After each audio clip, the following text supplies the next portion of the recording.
ଯୀଶୁଙ୍କ ପବିତ୍ର ବହୁମୂଲ୍ୟ ନାମରେ ନିର୍ମଳ ଖରା ୟୁଟ୍ୟୁବ୍ ଚ୍ୟାନେଲରେ ଆପଣ ସମସ୍ତଙ୍କୁ ସ୍ୱାଗତ କରେ।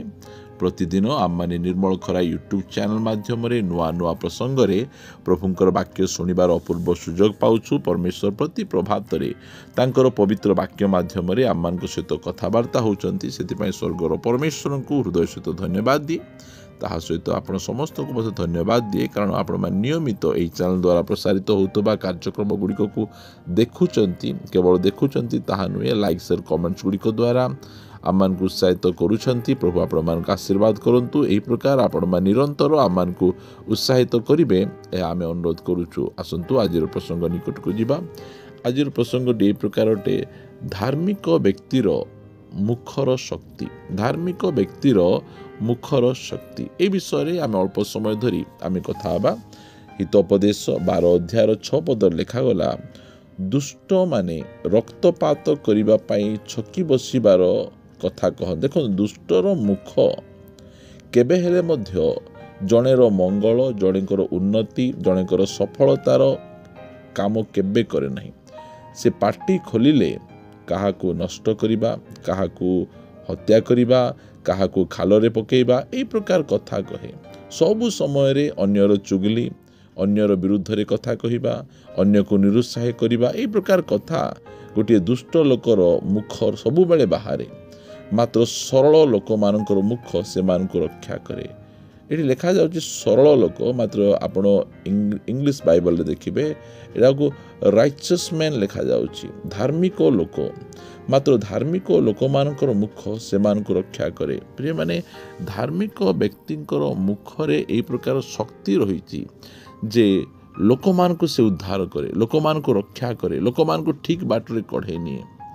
ଆମେ ମାର୍କ 5 ଅଧ୍ୟାୟରେ ଗୋଟେ 12 ବର୍ଷ ପର୍ଯ୍ୟନ୍ତ ରକ୍ତସ୍ରାବରେ ପୀଡ଼ିତ ଗୋଟେ ସ୍ତ୍ରୀ ଲୋକଙ୍କୁ ଆମେ ଦେଖୁଛୁ। ଅନେକ ବୈଦ୍ୟଙ୍କ ଦ୍ୱାରା ସେ ଟ୍ରିଟମେଣ୍ଟ ହେଇଥିଲେ, ଅନେକ ବୈଦ୍ୟଙ୍କ ଦ୍ୱାରା ସେ ସୁସ୍ଥତା ପାଇଁ ଚେଷ୍ଟା କରିଥିଲେ, ଅନେକ ଅର୍ଥ ଖର୍ଚ୍ଚ କରିଥିଲେ, ମାତ୍ର କୌଣସି ପ୍ରକାର ଭାବେ ସୁସ୍ଥ ହେଲେ ନାହିଁ। ଲେଖାଯାଏ ଆହୁରି ଅଧିକ ପୀଡ଼ିତ ହୋଇଗଲେ। ମାତ୍ର ସେ ଆପଣା ମୁଖରେ କହୁଥିଲେ, ମୁଁ କେବଳ ଯୀଶୁଙ୍କର ଲୁଗାର ଝୁମ୍ପା ଛୁଇଁଲେ ମୁଁ ସୁସ୍ଥ ହେଇଯିବି। ଦେଖନ୍ତୁ କି ପ୍ରକାର ଭାବରେ ସେ ନିଜକୁ ରକ୍ଷା କରୁଛନ୍ତି। ତାଙ୍କ ନିଜ ମୁଖ ତାଙ୍କୁ ରକ୍ଷା କରୁଛି। ସେ ନେଗେଟିଭ୍ କଥା କହୁନାହାନ୍ତି, ଏତେ ଟଙ୍କା ସରିଗଲା, ଏତେ ଡକ୍ଟର ପାଖକୁ ଗଲି, ଆଉ ବଞ୍ଚିପାରିବି ନାହିଁ, ମୁଁ ମରିଯିବି, ଆଉ ମୋର ସମୟ ନାହିଁ, ଆଉ ମୁଁ ରହିପାରିବି ନାହିଁ, ମୋର କଷ୍ଟରୁ ମୁଁ କେବେ ଉଦ୍ଧାର ହେଇପାରିବି ନାହିଁ, ଏହି ରୋଗରେ ହିଁ ମୁଁ ଛଟପଟ ହୋଇ ମରିଯିବି। ସେ ପ୍ରକାର ଭାବରେ ଚିନ୍ତା ଭାବନା କଲେ ନାହିଁ। ମାତ୍ର ସେ ଆପଣା ମୁଖରେ ସେ ଘୋଷଣା କରୁଛନ୍ତି। ଗୋଟେ ଧାର୍ମିକ ବ୍ୟକ୍ତି ସେ ଘୋଷଣା କରେ, ଉତ୍ତମ କଥା କହେ। ସେ କହୁଥିଲା, ମୁଁ କେବଳ ଯୀଶୁଙ୍କର ଲୁଗାର ଝୁମ୍ପା ଛୁଇଁଲେ ମୁଁ ସୁସ୍ଥ ହେଇଯିବି। ପ୍ରିୟମାନେ, ଏଥିପୂର୍ବରୁ କେହି ମଧ୍ୟ ଯୀଶୁଖ୍ରୀଷ୍ଟଙ୍କର ଲୁଗାର ଝୁମ୍ପା ଛୁଇଁ ସୁସ୍ଥ ହେଇନାହାନ୍ତି। କୌଣସି ପ୍ରକାର ସାକ୍ଷ୍ୟ, କୌଣସି ପ୍ରକାର ଉଦାହରଣ ସେ ସ୍ତ୍ରୀ ଲୋକ ପାଖରେ ନାହିଁ। ମାତ୍ର ସେ ନିଜର ମୁଖରେ ସେ ସ୍ୱୀକାର କରୁଛି, ମୁଁ ଯୀଶୁଙ୍କୁ ଛୁଇଁଲେ ମୁଁ ସୁସ୍ଥ ହେବି କହୁନାହିଁ। ଯୀଶୁ ମୋ ମୁଣ୍ଡ ଉପରେ ହାତ ରଖି ପ୍ରାର୍ଥନା କଲେ ମୁଁ ସୁସ୍ଥ ହେବି, ସେ କଥା କହୁନାହିଁ। ଗୋଟେ ଅତି ସାଧାରଣ କଥା କହୁଛି। ସେ ନିଜର ସୁସ୍ଥତାକୁ ନିଜ ପାଟିରେ ସେ ଘୋଷଣା କରୁଛନ୍ତି, ମୁଁ କେବଳ ତାହାଙ୍କ ଲୁଗାର ଝୁମ୍ପା ଛୁଇଁଲେ ମୁଁ ସୁସ୍ଥ ହେଇଯିବି। କାରଣ ଧାର୍ମିକ ବ୍ୟକ୍ତିର ମୁଖ ତାକୁ ରକ୍ଷା କରେ, ତାକୁ ଉଦ୍ଧାର କରେ। ପ୍ରିୟମାନେ, ଆମେ ମୁଖରେ ଆମେ କ'ଣ କହୁଛୁ? ଆମେ ଆଜି ଆମର ନେଗେଟିଭ୍ ବିଷୟକୁ ମଧ୍ୟ ଆମେ ଘୋଷଣା କରିବାର ଆବଶ୍ୟକ ରହିଛି। କାରଣ ହିତୋପଦେଶ ରଚକ ସେ ଆମକୁ ଲେଖି ସେ ଜଣାନ୍ତି 18 ଗୀତରେ 18 ଅଧ୍ୟାୟ ହିତୋପଦେଶ ଏହାର 21 ପଦରେ, ମରଣ ଓ ଜୀବନ ଜିହ୍ବାର ଅଧୀନ, ଯେଉଁମାନେ ତାହାକୁ ଭଲ ପାଆନ୍ତି ସେମାନେ ତାହାର ଫଳ ଭୋଗିବେ। ଆମେ ଆମର ମୁଖ ଦ୍ୱାରା ଅନେକ ସମୟରେ ଆମେ ମରଣର କଥା କହୁ, ଅଭିଶାପର କଥା କହୁ, ନକାରାତ୍ମକ କଥା ଆମେ କହୁ। ମୁଁ ଆଉ କେବେ ଭଲ ପଡ଼ିବି ନାହିଁ, ତୁ କେବେ ଭଲ ପଡ଼ିବୁ ନାହିଁ, ମୋର ପରିସ୍ଥିତି ବଦଳିବ ନାହିଁ।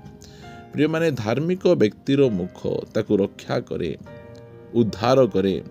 ସେଥିପାଇଁ ଆମର ମୁଖକୁ ଆମେ ଠିକ୍ରେ ବ୍ୟବହାର କରିବାର ଜାଣିବାର ଅଛି, ରାଇଟଲି ବ୍ୟବହାର କରିବାର ଅଛି। ଆମ ମୁଖରୁ କୌଣସି ପ୍ରକାର ନକାରାତ୍ମକ ଶବ୍ଦ, कौनसी प्रकार अभिशापर शब्द निरुत्साहर शब्द केबे न बाहरु आमे सबु समय रे आमे पॉजिटिव कथा कहिबा आमे सबु समय रे सकारात्मक कथा गुडी को आमे जदि आमे कहिबा कारण धार्मिक व्यक्ति 7 थर पड़िले हे से उठे कारण से कहे मु पड़ी छी मात्र मु एठी रही जीवी नहीं मु पड़ी छी मु उठीबी सब बेले तार कथा सेटा धार्मिक व्यक्ति सब बेले कहे मु उठीबी मु पड़ी यार तो सरीगला नहीं समाप्त हो गला नहीं मुझे रहीजी ताहा नुहे मु उठीबी से उठे से उठी आउ थे चले आउ थे दौड़े से प्रिय माने आपणकर मुख गोटे सुमुख हो गोटे धार्मिकर मुख हो आपणकर मुखर वाक्य अनेक जन को उत्साहित करू अनेक भंगा घर गुड़िक तैयारी करू जो माने भांगी पड़िछंती से मानको पुनर्बार निर्माण करू कारण गोटे धार्मिक व्यक्तिर मुखरे परमेश्वर शक्ति देइछंती सामर्थ्य देइछंती एलियो आम मानक परे सुख दुख कि मनुष्य हेले मात्र से घोषणा कले वर्षा बंद ही जाऊ वर्षा बंद ही गला से घोषणा कले वर्षा स्टार्ट हो से वर्षा स्टार्ट ही गला से आमर मुख को आमे सबु समय उपयुक्त भाव जदि आमे व्यवहार करिबा ताहाले आम जीवन रो प्रत्येक क्षेत्र रे आमे उन्नति लाभ करि परिबा से धार्मिक व्यक्तिर मुख काहाको गातरे पकाए नहीं सबु समय उद्धार काम करे आपणकर मुखर वाक्य लोकमान को रक्षा करिवो लोकमान को संभालिवो लोकमान को ठीक मार्ग नहीं जीव कारण जिसाए कहती परमेश्वर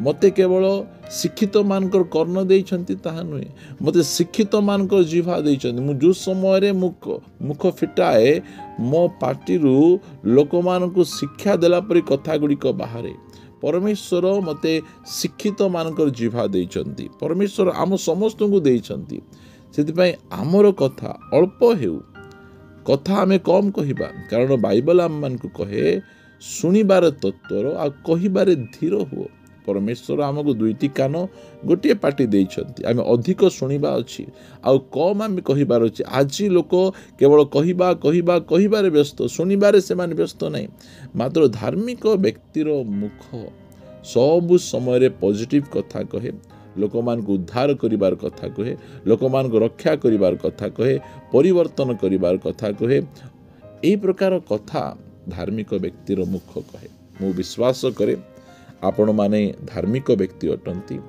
आपणक मुखरू कौनसी नकारात्मक शब्द बाहर नहीं सबु समय आपणकर पुओ झियो मानक पई आपणकर स्त्री स्वामी पई आपणक परिवार सदस्य पई मंडली पई आपणकर मुखरे सबु समय रक्षार कथा थाओ उद्धार कथा थाओ परित्राण कथा थाओ कहीं धार्मिक व्यक्ति सब बेले उद्धार परित्राण रक्षार कथा कहे मात्र दुष्ट माने मुख सब बेले लोक विनाश करिवार कथा कहे परमेश्वर आमको शिक्षित मानक जिह्वा देइछंती धार्मिक व्यक्तिर जिह्वा देइछंती आम मुख फिटाइबा द्वारा लोक माने उद्धार प्राप्त होंतु यह आमर इच्छा आसंतु प्रभु निकट पदे प्रार्थना करिबा मंगलमय पिता मु तुमको धन्यवाद दिए प्रशंसा करे गौरव करे तुमे आमको धार्मिक व्यक्ति करिछ ताहा नुहे आमको धार्मिक व्यक्तिर जिह्वा मध्य देइछ आमे तुमको धन्यवाद दउछु प्रभु आमर मुखर वाक्य लोकमान को गठन करू लोकमान को तैयारी करू लोकमान को तुम मार्ग रे नेउ प्रभु भांगी जाइतिबा परिवार गुडी को पुनर्बार गठन करू